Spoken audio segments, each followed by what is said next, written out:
बोलिया सुतोष शशांक भगवान की जय।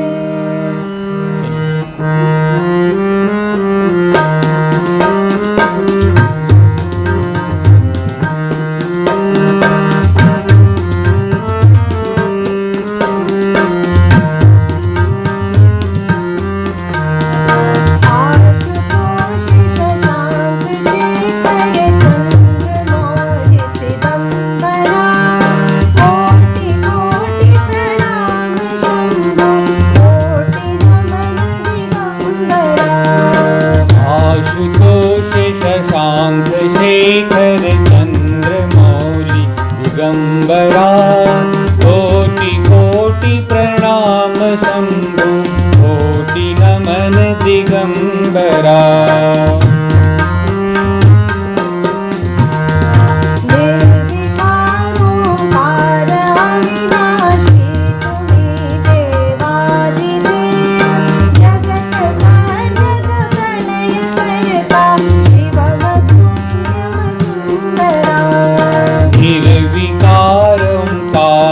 अविनाशी तुम्ही देवादिदेव जगत सर्जक प्रलय करता शिवम सत्यम सुंदरा। निरंकार स्वरूप कालेश्वर महायोगीश्वरा दयानिधि दानीश्वरा जय निरंकार स्वरूप कालेश्वर महायोगीश्वरा दयानिधि दानीश्वरा जय जटाधर अभयंकरा। मैं नारद मोह की चर्चा करने जा रहा हूं। प्रिय साधकों, भक्तगण,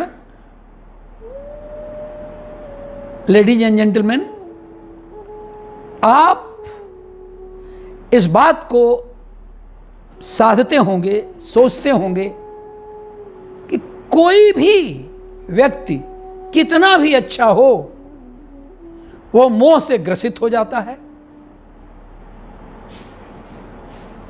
अभिमान से ग्रसित हो जाता है, अहंकार उसके पीछे पीछे छाया के रूप में रहता है और जब भी कभी अनुकूल परिस्थितियां आई तो वह अहंकार उसमें पूरी तरह से सामने आ जाता है।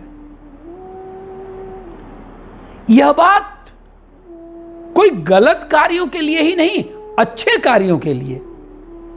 अक्सर देखा गया है कि कुछ लोग कहते हैं मैं बहुत पूजा करता हूं। पूजा करते हैं तो ये तो अच्छा काम करते हैं, इसके लिए क्या जरूरत है इतना बताने की।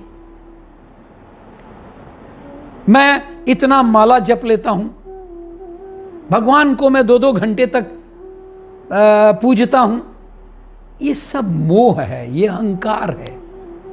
और ये अहंकार सामान्य व्यक्ति में नहीं, बड़े बड़े दिव्यात्माओं को भी हुआ है, नारद को भी हुआ था। भगवान नारद भगवान विष्णु के परम भक्त ऐसा कि उनको लगता था कि मेरे जैसा कोई विष्णु भक्त नहीं है। अब एक बार की बात है कि नारद जी को ये लगने लगा कि मैं, देखिए, भगवान विष्णु बराबर मुझे साथ लेकर के चलते हैं, जब भी जाता हूं तो भी उसके बाद से सारे लोगों को छोड़ करके मेरे बारे में अपना पूछते हैं, चर्चा करते हैं। लेकिन भगवान, ये तो नारद जी का पक्ष है, यह हमारा पक्ष है या जमाने का पक्ष है, लेकिन भगवान को तो पता है किसके अंदर क्या भाव है, क्या अहंकार है। तो नारद को भी ये अहंकार हो गया या मोह हो गया। उन्होंने सोचना शुरू कर दिया कि भगवान विष्णु के बराबर तो कोई भक्त है नहीं, मैंने भगवान विष्णु के भक्तों के श्रृंखला में मेरा नाम सर्वोच्च है। तो भगवान चाहते हैं कि नहीं, इसका पतन न हो, इस भाव से इसका पतन न हो, अपने भक्तों को बचाते हैं। इसलिए भक्त को तो पता नहीं चलता, साधकों को पता नहीं चलता, कि क्यों मैं इतनी तपस्या करता हूं फिर भी मेरे संग, वो भगवान सोचता है कि इसका पतन हो रहा है, ये सब सोच करके इस अहंकार से। नारद के बारे में भी भगवान विष्णु ने यही सोचा। तो एक बार जब नारद और भगवान विष्णु कहीं जा रहे थे वन में, तो भगवान विष्णु कुछ दूर जाने के बाद से एक पेड़ के नीचे रुक गए। कहे, नारद मैं बहुत थक गया हूं और मुझे प्यास बहुत लगी हो, कहीं से आप जल की व्यवस्था कर दें। नारद को एक आदेश मिला। अब इससे बड़ा वरदान क्या है उनके लिए कि भगवान की सेवा करने का एक मौका मिला। कमंडल त्राई लेकर के चल दिए, कुछ दूर गए और जाने के बाद से उन्होंने कहा कि ठीक है। आगे जाकर के उन्होंने देख रहे हैं कि एक कुएं पर तमाम लड़कियां, तमाम लोग पानी भर रहे हैं। अरे बाप रे, उस कुएं के पास तो तमाम सुंदरियां भी थीं जो पानी भर रही थी, युवा लड़कियां थीं। एक लड़की को देख करके उनका मन विचलित हो गया, सुध बुध खो बैठे। याद रखिए कि पानी लेने गए हैं। वो लड़की इनको छोड़ करके, जब इनकी दृष्टि देखी तो इनको छोड़ करके अपने माता पिता की ओर चल दी। ठीक नहीं है दृष्टि, लेकिन ये उसके पीछे पीछे हो लिए। अब पीछे पीछे हो लिया और वहां पर जाने के बाद से जहां पर लड़की का घर था वहां पर नारायण नारायण कह करके अपना संबोधित किए। जो घर का मालिक था यानी लड़की का पिता, वो बाहर निकला। वो पहचानता था, अरे भगवान नारद आप, अरे प्रभु कितने युगों की तपस्या, कितने जन्मों की तपस्या मेरी रही होगी कि आपका दर्शन हुआ। आइए अंदर ले गए। उन्होंने कहा कैसे सेवा करूं आपकी? कहे सेवा ये करनी है मेरी कि आपकी लड़की जो भी पानी भरने गई थी और आपके पास आई है, हाँ हाँ प्रभु, उसका विवाह मुझसे कर दीजिए। अरे प्रभु, इससे अच्छी बात क्या है? लोग क्या सोचेंगे कि आप देखिए इसके एक गरीब की बेटी और भगवान नारद जैसे देवता से, देवर्षि से विवाह हो गया। धन्य है प्रभु, आपकी कृपा धन्य है। और उन्होंने क्या किया, मालिक उसके पिता ने इनको कुछ खेत दे दिया, आप इसको करिए और इसमें जीवन बसर करिए, क्योंकि आप तो यहां पर हमारे यहां तो रहेंगे नहीं। फिर उसके बाद उसी घर में एक हिस्से में दे दिया, रहने लगे। बड़े खुश दोनों, नारद जी भी बहुत खुश। और नारद जी इतने खुश कि उसके बाद से ताबड़तोड़ एक एक वर्ष में एक एक पुत्र पैदा होते गए।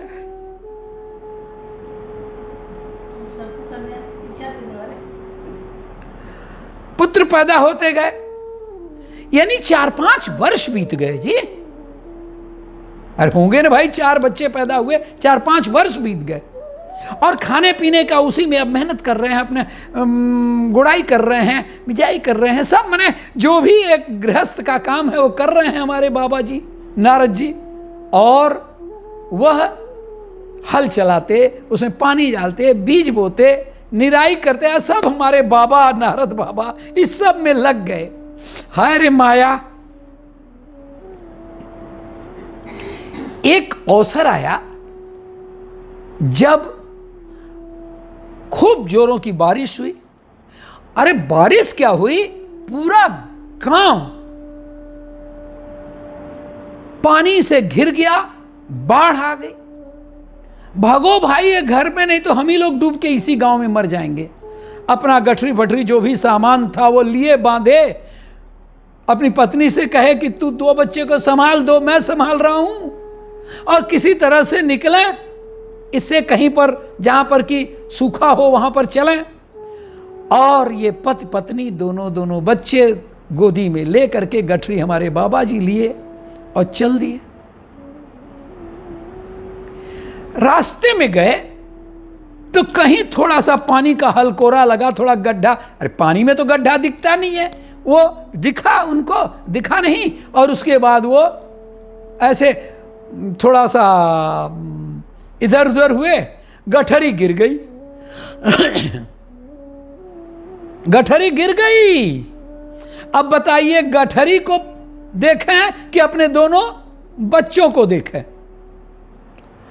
फिर आगे बढ़े तो थोड़ा और बड़ा नाला पड़ा। अब उस नाले में इनके पूरे शरीर से भी गहरा था, लंबाई ऊंचाई से भी, उसमें दोनों बछुए गिर गए। अरे उनको खोज रहे हैं, उस प्रवाह में कहां बच्चे चले गए कहीं पता नहीं चला। हाय रे दुर्भाग्य, नारद जी की के ऊपर माया का प्रकोप। अब ये रह गए, पत्नी रह गई, दोनों उसके साथ बेटे रह गए। आगे ऐसे ही अवसर आया, बाढ़ का पानी तो कम ही नहीं हो रहा था, तेज होता जा रहा था, उसका लेवल ऊपर होता जा रहा था। अब जब पत्नी भी विचलित हुई तो उसके भी दोनों बच्चे गिर गए। और कहां संभालती, कहां खोजती, वह तो उस प्रवाह में बच्चे बहे चले जा रहे थे, कहां गए कुछ नहीं पता पत्नी को। रह गई पत्नी और रह गए नारद जी। अब उसके बाद से कुछ दूर जाने के बाद से कुछ ही दूर में ऐसा पानी का रेला आया, ऐसा पानी का प्रवाह तेज गति से आया कि पत्नी भी गिर गई। और जब तक उसको संभालते पत्नी कहां बह के चली गई पता ही नहीं, उनको पता ही नहीं चला कि पत्नी कहां गई। माया का ये रूप, मोह का ये रूप। वो कहने लगे, हे भगवान ये क्या किया हमारे लिए। न पत्नी रही, न चारों बच्चे रहे, मेरे घर का छोटा मोटा जो सामान था वो भी चला गया, मैं अकेला। हे भगवान ये क्या किया। होरी भगवान का याद आ गया। भगवान ने तो हमको पानी भेजने के लिए भेजा था और वो जल्दी से बाहर आए, कमंडल में पानी भरा और गए तो देख रहे हैं कि भगवान तो अभी यहीं पर विश्राम कर रहे हैं। प्रभु मुझे 4-5 वर्ष बीत गए। कहे नहीं, तू तो अभी गया है, तू तो अभी गया है। और देखो कहां पर, कहीं बाढ़ नहीं है, कहीं कुछ भी नहीं है। ये तो मेरी माया थी नारद। मैं तुम्हारी परीक्षा लेना चाहता था, जो तुम्हारे अंदर मोह है कि नहीं है, अभिमान है कि नहीं है भक्ति का। भक्ति का अभिमान हो गया था, अन्यथा तुम सबसे पहले चाहे वो लड़की मिलती तो भी तुम्हारे ऊपर उस लड़की के का मोह नहीं रहता, आकर्षण नहीं रहता। तुमको क्या होता, सीधे पानी ले आते और अपने भगवान के लिए, अपने मेरे लिए तू पानी लाता, मैं तो प्यास से मर रहा था, तड़प रहा था, ऐसा तुमको बताया था। देखो नारद, न मुझे प्यास लगी थी, मैं तुम्हारे इसी भक्ति का ये जो दर्प था, अभिमान था, इसके ही मैं परीक्षा लेना चाहता था। तुम मत परेशान हो, लेकिन जा करके अब इस मोह को त्यागो, इस अभिमान को त्यागो, इस दर्प के चक्कर में अब फिर नहीं पड़ो। जन्म जीवन जगत का संताप ताप मिटे सभी। ओम नमः शिवाय मन जपता रहे पंचाक्षरी। जन्म जीवन जगत का संताप सब मीटे सभी। ओम नमः शिवाय मन जपता निराकार हे पंचाक्षरा। शूलपाणि त्रिशूलधारी औगणि बाघम्बरी जय महेश त्रिलोचनाय विश्वनाथ विशंभरा। शूलपाणि त्रिशूलधारी औघड़ी बाघाम्बरी जय महेश त्रिलोचनाय विश्वनाथ विशंभरा। नाथ नागेश्वर हरोहर पाप शाप अभिशापम महादेव महान भोले सदा शिव शिव शंकरा।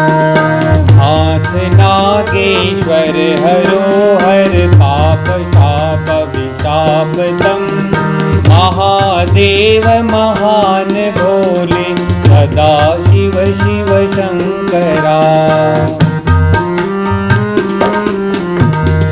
जगतपति अनुरक्ति भक्ति सदैव तेरे चरण हो क्षमा हो अपराध सब जप जय जयति जगदीश्वरा। जगतपति अनुरक्ति भक्ति सदैव तेरे चरण हो क्षमा हो अपराध सब जय जय जयति जगदीश्वरा। जय जयति जगदीश्वरा।